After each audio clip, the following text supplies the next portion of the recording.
மத்திய அரசு பணியாளர் தேர்வாணையம் நடத்தும் குடிமைப்பணி தேர்வுகளில் தமிழக மாணவர்களின் பங்களிப்பை அதிகரிக்கும் வகையிலும் அவர்களின் வெற்றியை உறுதிப்படுத்தும் வகையிலும் ஒரு மிக முக்கியமான அறிவிப்பை வெளியிட்டுள்ளது தமிழ்நாடு அரசு.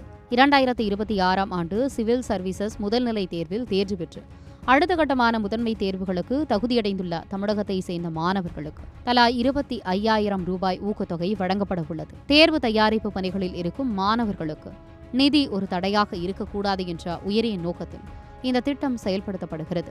தமிழகத்தை சேர்ந்த மாணவர்கள் அகில இந்திய அளவில் உயரிய பதவிகளை அடைய வேண்டும் என்ற இலக்கோடு கொண்டுவரப்பட்டுள்ள இந்த ஊக்கத்தொகை திட்டத்திற்கு தகுதியுள்ள மாணவர்கள் இன்று, அதாவது ஜூன் 19ஆம் தேதி முதல் ஆன்லைனில் விண்ணப்பிக்கலாம்.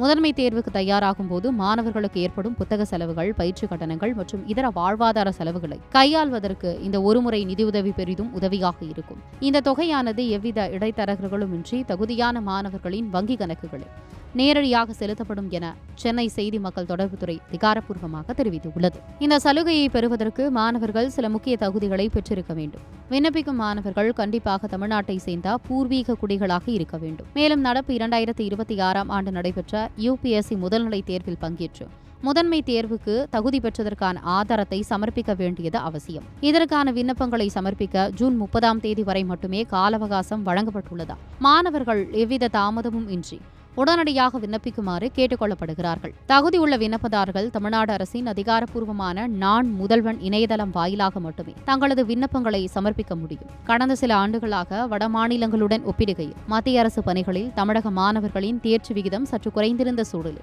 அரசின் இந்த தொடர் நிதியுதவி மற்றும் முறையான வழிகாட்டல் ஒரு மிகப்பெரிய மாற்றத்தை ஏற்படுத்தும் என எதிர்பார்க்கப்படுகிறது. தமிழகத்தை சேர்ந்த இளம் IAS மற்றும் IPS அதிகாரிகளின் எண்ணிக்கையை உயர்த்த அரசு எடுத்துள்ள இந்த முக்கியமான ராஜதந்திர நகர்வை மாணவர்கள் மற்றும் கல்வியாளர்கள் மத்தியில் பலரும் பாராட்டி வருகின்றனர்.